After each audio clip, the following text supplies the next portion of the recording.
앞두고 이색 선거운동이 눈길을 끌고 있습니다. TV 광고를 패러디하거나 공연 형식을 빌려 유권자들에게 다가서고 있습니다. 공업센터 지정 50주년을 맞아 울산박물관 특별전시회가 언론에 공개됐습니다. 미스 사이곤 개막을 앞두고 공연 내용을 선보이는 프레스데이 행사도 열렸습니다. 일부 병의원과 약국이 진료나 조제 기록을 누락하고 있는 것으로 드러났습니다. 국세청의 연말정산 간소화 서비스의 문제점을 취재했습니다. 오늘 오전 급발진으로 추정되는 사고로 택시가 다른 택시를 들이받은 뒤 인도를 덮쳐 보행자 1명이 다쳤습니다. 원룸 부녀자 강도 상해 용의자가 범행 15분 만에 CCTV에 덜미가 잡혔습니다. 무려 20번이 넘게 CCTV에 모습이 촬영됐습니다. 보험료를 낮춰주는 대가로 뇌물을 받은 근로복지공단 직원 11명이 파면 또는 직위 해제됐습니다. 울산 국가산업단지에서 열흘에 한 번꼴로 안전관리 소홀 등으로 화재가 발생한 것으로 나타났습니다. 로스쿨 도입으로 변호사가 대거 배출되면서 변호사 업계가 취업난에다 치열한 수임 경쟁에 내몰리고 있습니다. 여러분 안녕하십니까? 1월 26일 목요일 UBC 프라임 뉴스입니다. 4.11 총선이 70여일 앞으로 다가온 가운데 예비 후보들이 이색 선거전으로 눈길을 끌고 있습니다. 젊은 층과 여성층을 겨냥해서 감성에 호소하는 내용들이 많습니다. 보도에 선우석 기자입니다.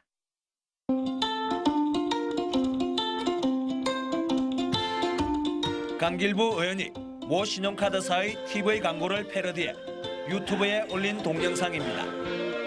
울산공업센터 지정 50주년을 기념해 울산의 명소 10여 곳을 촬영해 2가지 버전으로 만들었습니다.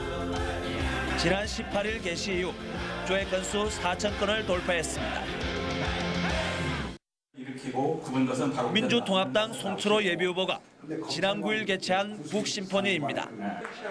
기존 출판 기념회의 딱딱한 틀을 깨고 가족의 노래 공연과 좌담 그리고 지인들의 솔직담백한 뒷얘기들이 어우러져 신선하다는 평가를 받았습니다.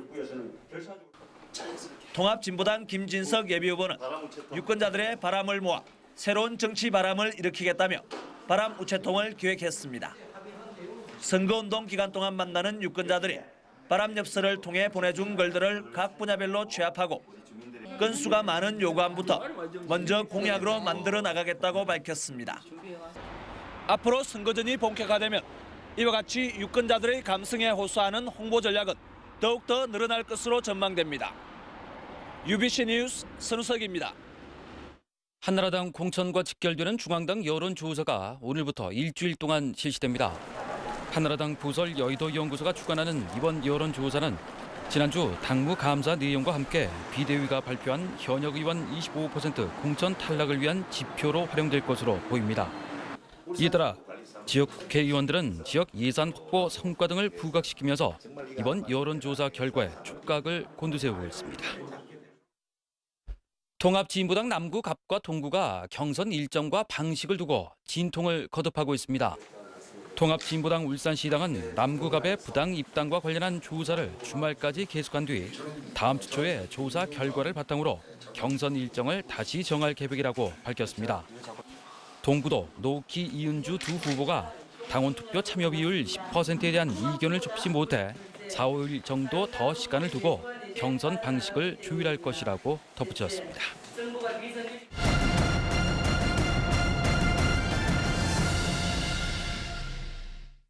울산공업센터 50주년 기념 주간을 맞아서 울산박물관 특별전시회가 언론에 먼저 선보였습니다. 다음 달 3일까지 산업수도 울산의 태동과 재도약을 위한 17개 행사가 펼쳐집니다. 김익형 기자입니다. 울산공업센터 50주년을 기념하는 특별전시회. 50년 전 박정희 대통령이 직접 읽은 울산공업센터 지정선언문과 기공식 치사문이 그대로 보관돼 있습니다. 우리나라 최초의 자동차 고유 모델인 포니도 고향 울산을 찾았습니다. 지난 79년 제작된 이 차량은 아직 운행이 가능하며 울산박물관이 5천만 원을 들여 구입했습니다.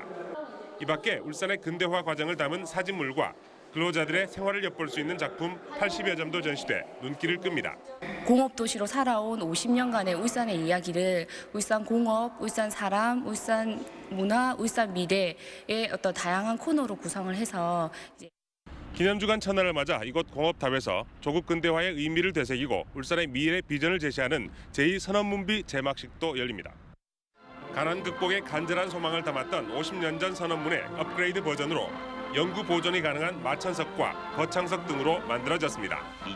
UBC 울산 방송도 역사적인 기념주간 첫날을 맞아 제2선언문비 제막식이 열리는 공업탑 현장에서 프라임 뉴스를 진행합니다. UBC 뉴스 김익현입니다. 또 미스 사이공 울산 무대를 앞두고 프레스데이가 오늘 열렸습니다. 시공을 뛰어넘는 작품성과 스케일이 주목받았습니다. 이영남 기자가 보도합니다. 언제 죽을지 모르는 전쟁이라는 극한 상황이기에 더욱 애절한 사랑 이야기. 17살짜리 연약한 소녀에서 강철 같은 어머니까지 보편성을 담은 스토리에 입체감을 주는 것은 배우들의 연기입니다. 스탠포드 의대 재학 중 브로드웨이에 진출한 마이클 리와 한국 초연 오디션에서 500대 1의 경쟁률을 뚫고 킴 역을 맡은 김보경 씨가 실력파 주인공으로 울산 무대에 오릅니다. 물론 크리스와의 사랑도 굉장히 중요하지만 제가 계속 하면서 느꼈던 건 모성애가 가장 중요하다고 생각이 들더라고요. Tragedy in what you see. It's real life, so you're going to see happy moments, you're going to see passionate moments, you're going to see extremely loving moments. 피겨스케이팅 선수 김연아와 소프라노 조수미 씨가 컨셉으로 사용했던 음악도 드라마에 힘을 불어넣습니다.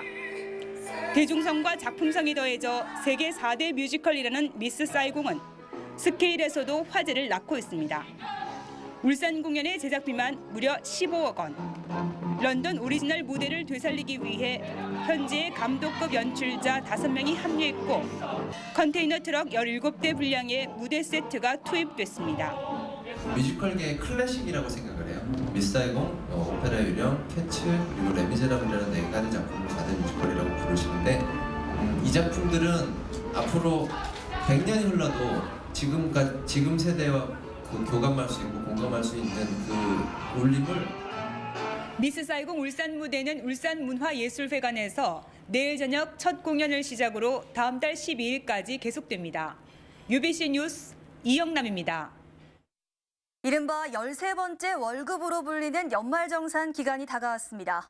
의료비 정산 때 꼼꼼히 챙겨보셔야겠습니다. 일부 병의원과 약국이 진료나 조제 기록을 누락하는 경우가 적지 않아서 국세청 간소화 서비스만 믿고 있다간 손해보기가 십상이라고 합니다.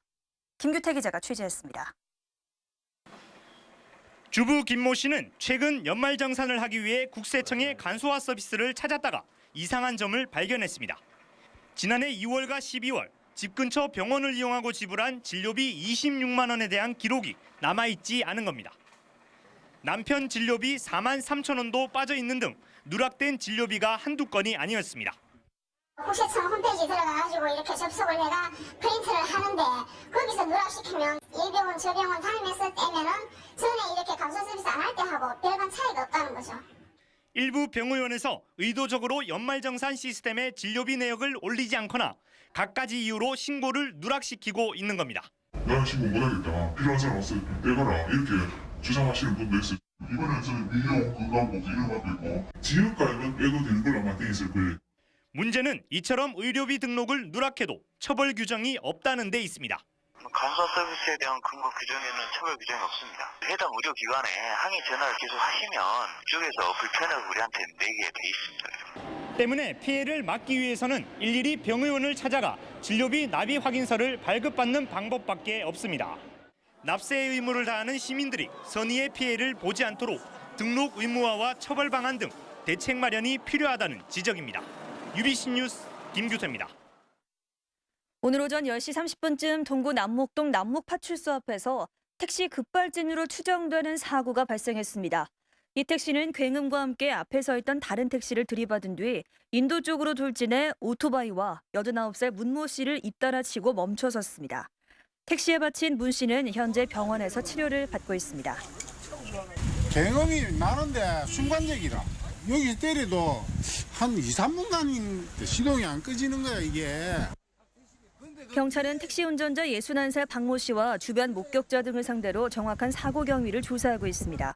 앞서 지난 10일에도 중구에서 급발진으로 의심되는 사고가 발생하는 등 최근 급발진 추정 사고가 잇따르고 있습니다. 요즘 주위를 둘러보면 CCTV가 그물망처럼 설치되어 있습니다. 부녀자에게 강도짓을 한 30대가 붙잡혔는데 범행 이후 15분 동안 무려 20대의 CCTV에 찍혔습니다. 용의자의 동선을 주윤호 기자가 CCTV와 함께 추적해봤습니다. 귀갓길 부녀자를 뒤쫓아 원룸에서 강도짓을 한 용의자입니다. 훔친 지갑을 들고 황급히 범행 현장을 빠져나옵니다. 2분 뒤 100여 미터 떨어진 곳에서 주랭랑 치는 모습을 은행감시 카메라가 보고 있습니다. 이번에는 백화점 CCTV가 택시 타는 용의자를 잡아냅니다. 택시의 동선은 방범용 CCTV가 파악했고 차에서 내려 신호등을 건너는 장면은 불법 주정차 카메라가 담당했습니다.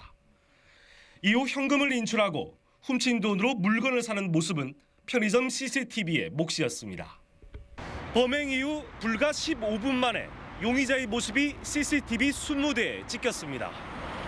경찰은 CCTV 100대를 분석해 아무런 흔적을 남기지 않고 달아난 용의자를 결국 붙잡았습니다.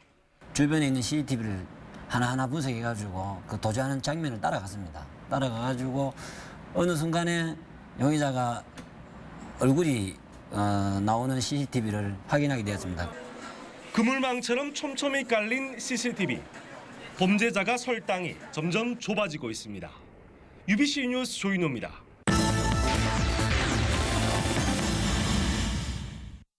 로스쿨 제도 시행 이후 변호사들이 대거 배출되면서 취업난이 가중되고 있습니다. 변호사 업계도 치열한 수임 경쟁이 예상됩니다. 이다루 기자가 취재했습니다. 올해 사법연수원을 마치고 20대 1의 경쟁률을 뚫고 울산의 한 법무법인에 취업한 정선희 변호사. 는 경쟁을 시키려고 하시는 면이 없잖아 있는 것 같고요. 그래서 그런 면이 있다 보니까 채용 규모가 축소되다 보니까 연수생들이 예년보다 좀 더 취업하기가 힘든 현실이 아닌가. 정 씨처럼 사법연수원 출신은 그나마 취업이 되고 있지만 로스쿨 출신들의 취업 문제는 심각한 수준입니다. 올해 배출되는 변호사는 로스쿨 출신 가운데 75%인 1,125명과 사법연수원 수료생 가운데 군 법무관과 판검사 300명을 제외한 700명을 합치면 1,825명에 이릅니다. 하지만 지역에서 로스쿨 출신 변호사 채용을 희망한 법률사무소는 단 2곳뿐. 사법연수원 수료생은 곧바로 현업에 투입할 수 있지만 로스쿨 출신은 6개월간의 실무 수습을 거쳐야 하기 때문입니다. 이 때문에 취업 대신 개업을 선택하는 경우가 늘어나면서 변호사 업계의 경쟁은 갈수록 치열해지고 있습니다. 기존에도 이제 상당히 이제 그 수임료 저가 경쟁이 약간 좀 일어나고 있는데 앞으로 이제 로스쿨 변호사들까지 개입을 하게 되면은 저가 경쟁이 본격적으로 한번 불을 붙을 것 같습니다. 현재 울산에 개업한 110명의 변호사 가운데 일부는 사건 수임을 제대로 하지 못해 운영에 어려움을 겪고 있는 것으로 알려졌습니다. 대한변호사협회가 요구하는 기업체 준법 감시인 제도가 법제화되지 않고서는 대량으로 배출되는 변호사의 취업난은 더욱 가중될 것으로 전망됩니다. UBC 뉴스 이다루입니다. 정부가 휴일 특근을 연장 근무에 포함시키는 방안을 추진하자 현대자동차 노사가 대안 찾기에 부심하고 있습니다. 현대자동차는 정부 방안을 적용하면 현재 근무를 10시간 줄여야 하기 때문에 계획된 물량을 생산하기 위해서는 인력 확충과 인건비 부담이 늘어날 것이라며 경총 차원에서 협의하겠다는 입장입니다. 노조도 큰 틀에서는 환영하지만 잔업과 특근 등 수당 비중이 높은 상황에서 임금 보전과 고용 불안 해소를 전제로 이 문제를 논의해야 한다고 밝혔습니다. 고용과 산재 보험료를 낮춰주는 대가로 금품을 받은 혐의로 구속 기소된 근로복지공단 울산지사 간부 등 직원 6명이 파면됐습니다. 근로복지공단은 또 불구속 기소된 직원 5명은 일단 직위 해지하고 검찰 수사가 끝나는 대로 징계 수위를 결정하기로 했습니다. 이와 함께 검찰로부터 부정 청탁을 통해 보험료를 내지 않은 58개 업체 명단을 넘겨받아 추징 절차에 착수했습니다. 할인 분양을 둘러싼 주상복합 입주민과 시공사 간 갈등이 좀처럼 해결 기미를 보이지 않고 있습니다. 남구 신정동 두산 위브더제니스 입주민 비상대책위는 할인 분양으로 150억 원대의 재산상의 손실을 입었다며 시공사의 손해배상을 요구한 데 이어 법적 소송과 전국 입주민 연합 시위도 검토하고 있습니다. 중구 태화강 엑소디움 입주민 비상대책위도 시공사가 피해 보상 차원에서 약속한 환급금을 돌려주지 않고 있다며 아파트 출입구를 봉쇄하는 등 강경 대응에 나서고 있습니다. 울산지법 제3형사부 김재원 부장판사는 오늘 상습 음주운전으로 기소된 58살 김모 씨에게 징역 10월을 선고하고 법정 구속했습니다. 재판부는 김 씨가 이미 3차례나 음주운전을 해서 벌금형을 받았는데도 또다시 음주운전을 하는 등 죄의식을 느끼지 못해서 실형을 선고했다고 밝혔습니다. 김 씨는 지난해 말 부산에서 양산까지 혈중 알코올 농도 0.215% 상태에서 운전한 혐의로 기소됐습니다. 울산 국가산업단지에서 열흘에 한 번꼴로 불이 나고 화재 원인은 안전관리 소홀 등 인적 요인이 대부분인 것으로 나타났습니다. 울산시 소방본부에 따르면 최근 5년 동안 울산 국가산단에서는 평균 9.7일에 한 번꼴로 188건의 화재가 발생해서 4명이 숨지고 38명이 다쳤으며 39억 원의 재산 피해가 났습니다.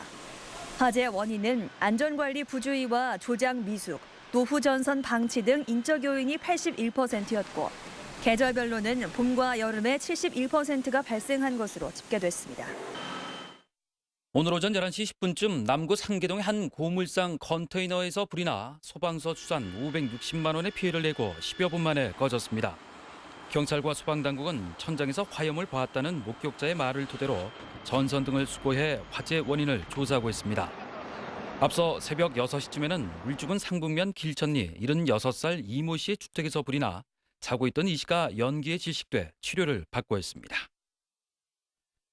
부두에서 작업하던 근로자 60여 명이 밀린 임금을 달라며 원청업체를 상대로 항의 농성을 벌였습니다. 크레인 제작업체와 계약을 맺고 작업했던 이들은 지난해 11월분 임금 2억여 원을 받지 못했다며 오늘 울주군 이진리 한 부두에서 해당 업체와 원청 업체를 상대로 재불임금 지급을 요구했습니다. 이에 대해 해당 업체 측은 지난달 초 부도가 난 뒤 원청 업체가 인건비 지급을 미뤄서 근로자들에게 임금을 지급하지 못했다고 해명했습니다. 다음은 간추린 뉴스입니다.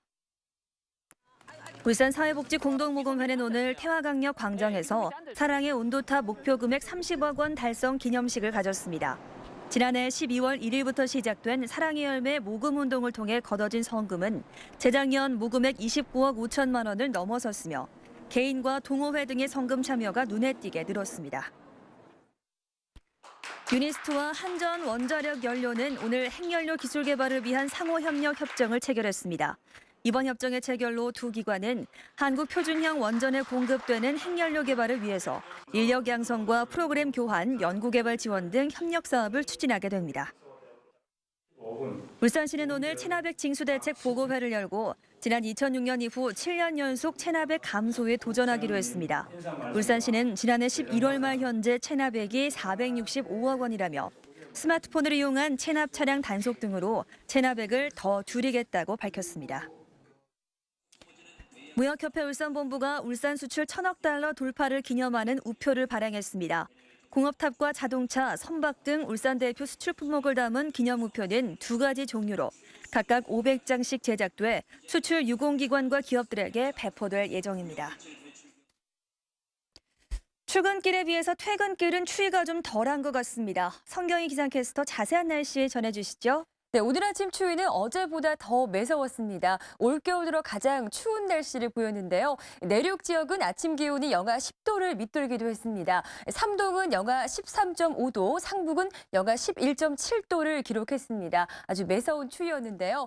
하지만 내일은 찬대륙 고기압이 일시적으로 약화되면서 기온이 조금 안정될 전망입니다. 한파특보도 축소됐습니다. 강원 지역을 제외한 다른 지방은 모두 한파특보가 해제된 상태고요. 내일은 전국이 평년 기온을 되찾을 전망입니다. 울산 지역도 내일 아침 영하 4도, 낮 최고 8도까지 올라서 추위가 잠시 누그러지겠습니다. 다음은 자세한 지역 날씨입니다. 영남 지방 내일도 해가 쨍쨍하게 맑은 가운데 건조특보도 계속되겠습니다. 불씨 관리 잘 하셔야겠습니다. 아침 기온 오늘보다는 높겠지만 내륙 지역을 중심으로 영하권을 크게 밑돌아 동파 사고에 유의하셔야겠습니다. 바다의 물결은 전 해상에서 0.5에서 2m로 일겠습니다.